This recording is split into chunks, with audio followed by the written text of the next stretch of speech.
ઉકાઈ ડેમમાંથી પાણી છોડાતા સુરતમાં તાપી નદીનું રૌદ્ર સ્વરૂપ જોવા મળી રહ્યું છે। ઉકાઈ ડેમમાંથી હાલ 1.63 લાખ ક્યુસેક પાણી છોડવામાં આવી રહ્યું છે।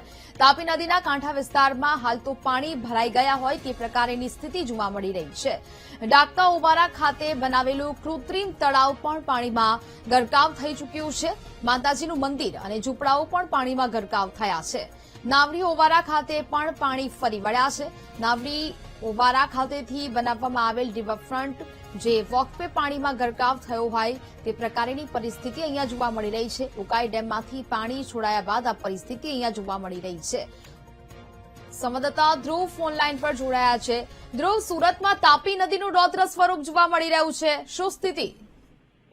બિલકુલ, સુરતમાં તાપી નદી અત્યારે બે કાંઠે વહેતી હોવાનું જોવા મળી રહ્યું છે। તાપી નદીનું રૌદ્ર સ્વરૂપ જે છે તે હાલ જોવા મળી રહ્યું છે, જેમાં ખાસ કરીને ઉકાઈના ઉપરવાસમાં અને તાપીના ઉપરવાસમાં નદીના જે કેશમેન્ટ વિસ્તારમાં જે રીતે વરસાદ સતત વરસી રહ્યો છે તેને લઈને હાલ તાપી નદી જે છે તે બે કાંઠે થઈ છે। તાપી નદીના જે કાંઠા વિસ્તારો આવ્યા છે, ઓવારા નજીકના જે વિસ્તારો આવ્યા છે તે તમામ વિસ્તારોમાં પણ પાણી ભરાઈ ચુક્યા છે। સુરતમાં આવતીકાલે ગણેશ વિસર્જન છે અને ગણેશ વિસર્જનને લઈને પણ જે કૃત્રિમ તળાવ બનાવવામાં આવ્યું છે ડક્કા ઓવારા ખાતે તે પણ પાણીમાં ગરકાવ થઈ ચુક્યું છે। તો બીજી તરફ ત્યાં જે ઝૂંપડાઓ આવ્યા છે તે પણ પાણીમાં ગરકાવ થઈ ચુક્યા છે। આ જે આકાશી દ્રશ્ય છે જોઈ શકાય છે કે તેમાં જ્યાં જોઈએ ત્યાં આખું તાપી નદીનું પાણી જ પાણી જોવા મળી રહ્યું છે અને તાપી નદીમાં જળસ્તર વધતા આખે તાપી નદી જે છે તે ખૂબ જ વિશાળ બની ચૂકી છે। હાલ તો પ્રશાસન પણ ખડે પગે છે અને જે રીતે ઉકાઈમાંથી સતત 1,63,000 ક્યુસેક પાણી છોડાઈ રહ્યું છે તેને લઈને તાપીનું જળસ્તર દિવસે ને દિવસે સતત વધી રહ્યું છે। જી બિલકુલ ધ્રુવ, જાણકારી બદલ આભાર।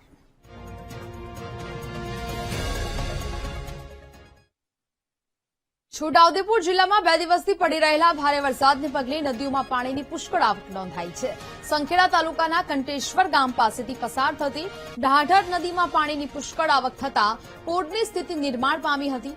નદીનું પાણી ગામમાં ઘૂસી આવ્યું હતું અને ગામના મુખ્ય પ્રવેશદ્વાર સમાન રસ્તો પાણીમાં ગરકાવ થતા ગામ સંપર્ક વિહોણું બન્યું હતું। ગામમાં રસ્તાઓ અને શેરીઓ ઉપરાંત ખેતરોમાં પણ પાણી ઘૂસી આવતા પાકને નુકસાન થયું હતું। સંખેડા તરફથી કાંટેશ્વર જવા માટે આવેલા લોકો પાણી ઓસરવાની રાહમાં બેઠા છે।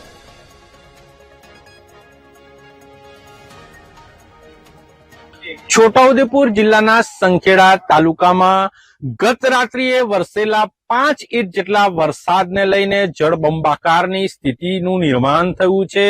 આપ જે દ્રશ્યો જોઈ શકો છો તે દ્રશ્યો છે સંખેડા તાલુકાનું જે કંટેશ્વર ગામ છે। કંટેશ્વર ગામ આમ તો 1 કિલોમીટર દૂર છે, પરંતુ ત્યાં એ ગામ જે છે ત્યાંથી પસાર થતી ઢાઢર નદી છે। આ ઢાઢર નદીના જે પાણી છે એ ખેડૂતોના ખેતરોમાં પણ ફરી વળ્યા છે। આપ જે દ્રશ્યો જોઈ શકો છો તેમાં ખેડૂતોનો ઉભો પાક પણ પાણીમાં ગરકાવ થયો છે। જે ગામના કેટલાક લોકો પાણી ઓસરવાની રાહ જોઈને અહીંયા ઉભા છે। આ જે લોકો છે, લોકોને પાણીમાંથી પસાર થવામાં ડર લાગે એટલા પાણી ભરાયા છે। જે કંટેશ્વર ગામ છે, કંટેશ્વર ગામના આગળ જે એક લો લેવલનો પુલ છે તે પણ પાણીમાં સંપૂર્ણપણે ગરકાવ થયો છે। અને હાલ જે આપ જોઈ રહ્યા છો એ દ્રશ્યો છે સંખેડા તાલુકાના કંટેશ્વર ગામના। અને અહીંયા જે વરસેલા વરસાદને લઈને દર વર્ષે આ જ સ્થિતિનું નિર્માણ થતું હોય છે। ચોમાસામાં ભારે વરસાદ વરસે ત્યારે આ જે માર્ગ છે એ માર્ગ સંપૂર્ણપણે બંધ થતો હોય છે, જેને લઈને લોકોને પારાવાર મુશ્કેલીઓ સહન કરવી પડી રહી છે। Rajesh Rathwa, VTV news, Chhota Udepur.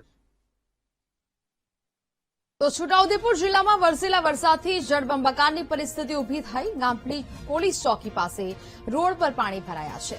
Bodeli Vadodara road પર ગામડી પોલીસ ચોકી રોડ પર પાણી ભરાયા। હરેશ્વર વાઘોડિયા તરફ જતા રસ્તા પર પાણી ભરાયા। રોડ પર પાણી ભરાતા લોકોને ભારે હાલાકીનો સામનો કરવો પડી રહ્યો છે। લોકો ભરાયેલા પાણીમાંથી પોતાના વાહનો લઈને જવા માટે મજબૂર બની રહ્યા છે। છોટાઉદેપુર જિલ્લામાં વરસેલા ધોધમાર વરસાદને લઈને રોડ રસ્તા ઉપર પાણી ભરાયા છે। ત્યારે હાલ જે ગોલા ગામડી છે, ગોલા ગામડી પોલીસ ચોકી પાસે જે સંખેડા તરફ જવાના રસ્તા ઉપર પાણી ભરાતા રાહદારીઓને પરેશાની ભોગવવાનો વારો આવ્યો છે।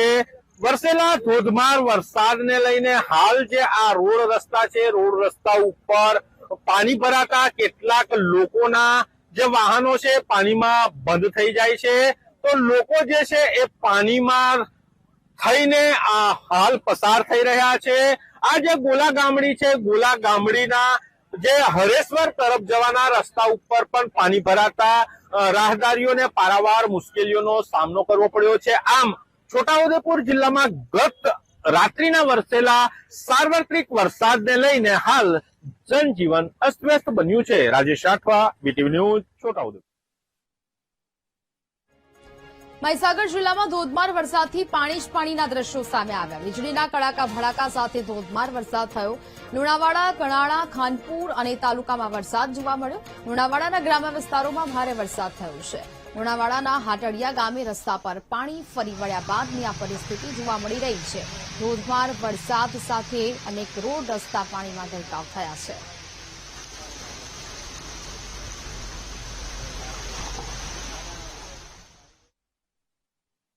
તાપી નવકાઈ ડેમમાં 1.79 લાખ ક્યુસેક પાણીની આવક નોંધાઈ. ઉપરવાસમાં ભારે વરસાદને લીધે ડેમમાં પાણીની પુષ્કળ આવક નોંધાઈ. જળસપાટી મેન્ટેન કરવા ડેમના 12 દરવાજા 7 ફૂટ ખોલાયા છે. ડેમમાંથી તાપી નદીમાં 1.63 લાખ ક્યુસેક વધુ પાણી છોડવામાં આવ્યું. નદીમાં પાણી છોડાતા આસપાસના વિસ્તારોમાં એલર્ટ આપી દેવામાં આવ્યું છે. લોકોને સાવચેત રહેવા માટે સૂચન કરવામાં આવ્યું છે. અત્યારે 1.63 લાખ ક્યુસેકથી વધુ પાણી નદીમાં છોડાયું છે.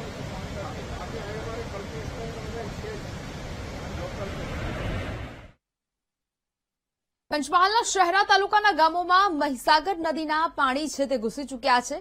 કડાણા અને પાનમ ડેમમાં પાણી છોડાતા મહીસાગર નદી ગાંડીતુર બની છે. મહીસાગર નદીના પાણીએ 10 થી વધુ ગામોમાં તારાજી સર્જી. ગામોમાં ઘરની અંદર પાણી ઘૂસ્યા તો ખેતરો પણ બેટમાં ફેરવાયા હોય તેવી સ્થિતિ અહીંયા જોવા મળી રહી છે. ખેતરોમાં પાણી ભરાતા હજારો વીઘા જમીનમાં પાક નષ્ટ જવાની ભીતિ છે. જૂના બિલેથા, બોડી, શાદરા, રાવડિયા ગામોના ખેતરોમાં પાણી ઘૂસ્યા છે. ડાંગર, મકાઈ, શાકભાજી, ઘાસચારો સહિતના પાકોને નુકસાનની ભીતિ સેવાઈ છે.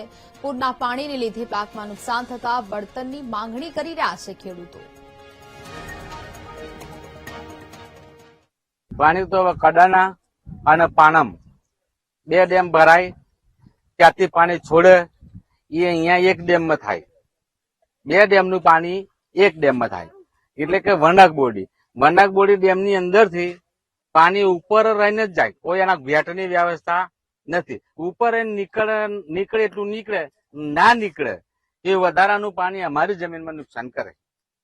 અંદાજિત કેટલા ગામો અને કેટલા વીઘામાં નુકસાન? હવે અંદાજિત તો આનું આટલા બધા ગામોનું તો મને વીઘાની ખ્યાલ નહીં આવે, પણ છતાં મને એટલું લાગે કે નાથુજીના મુવાડા, ખરોરી, સાદરા, જૂના બેલીથા, રામગઢી, બાકરિયા, જૂના વાકા અને જેસવા, રાબડિયા, માછિયાના મુવાડા ત્યાં સુધી આ પાણીનું નુકસાન હશે. પણ અત્યારે હાલ તો પરિસ્થિતિ જોઈ રહ્યા છો કે બેટમાં બધું ફેરાઈ ગયું છે. અત્યારે બધું નુકસાન છે પાકમાં, કોઈ રહ્યું જ નથી. આ દર સાલ આવી જ થાય છે સમસ્યા. તો દર સાલ આવી રીતે પાણી આવે છે. આ તો અહીંયા સુધી પાણી છે, ગામમાં બી પાણી ઘૂસી જાય.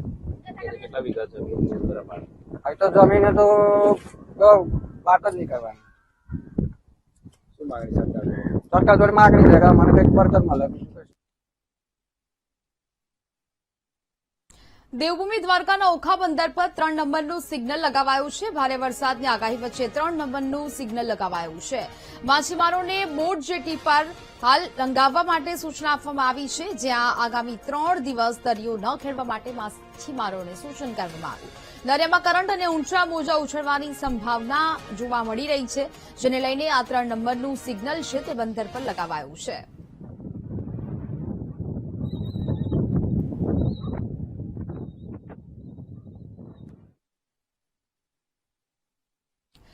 ખેડ વિસ્તારમાં પાણી ભરાવાની સમસ્યાનો અંત આવશે તેવો દાવો કરાયો. પ્રભારી મંત્રી કુંવરજી બાવળિયાએ કહ્યું કે 1500 કરોડના કામોને મંજૂરી અપાઈ છે.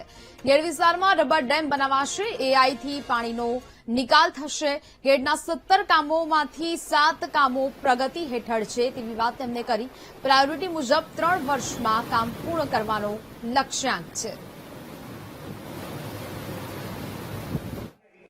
એટલે સોરઠી ખેડ અને બરડા ખેડ આ બંને વિસ્તારની અંદર સમગ્ર રીતે આ કેટલું પાણી આવે છે, કઈ રીતે નિકાલ થાય અને કેટલી જરૂરિયાત રહે છે, આ સમગ્ર પાસાઓને ધ્યાનમાં રાખીને સર્વે અમે કરાવડાવ્યું અને સર્વે કરાવ્યા પછી અમારા અધિકારીઓની સાથે, વિભાગ સાથે અને આ કન્સલ્ટન્સી સાથેની માનનીય મુખ્યમંત્રીશ્રીની અધ્યક્ષતામાં અમે ફરી પાસેની સમીક્ષા કરીને લગભગ 1500 કરોડની આસપાસના ખર્ચનું અમે અંદાજ કર્યો હતો અને એ રીતે સૈદ્ધાંતિક મંજૂરી આપી.